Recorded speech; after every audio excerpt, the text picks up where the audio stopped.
ai abokina wallahi talaucin mu zai yanke Allah saboda akwai wani dan iskan almajiri a can layin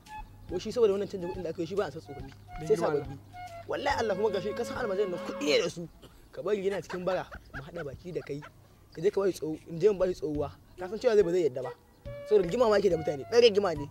ka sai ka zago ka sanar umma cikin rigimar da shi mana hayaniya ka ɗauke mai hankali sai ka ɗauki kwanan baran na shago ko baka kawo idea kai kuɗi ne da su wanda Allah ya horewa ya taimaka mana sadaka saboda Allah da Allah Allah ya saka aljanna Allah ya saka gidan aljanna Allah ya biya bukata Allah ya biya bukata a ba mu sadaka saboda Allah da Allah ya akwai da niyya taimaka ma a kai malam kuma ai ba ka karɓa wannan kuɗin tun zamani aka daina karɓa wannan kuɗin wannan kuɗin ka ce ba ka ansa ba wallahi ba zan karɓa wannan kuɗin ba malam wallahi ma yana kai yan sanda wallahi ma yana kai yan sanda dan ba sun ce duk wanda ya kawo kuɗi yanzu to gurgurde wallahi malam yana kai yan sanda wallahi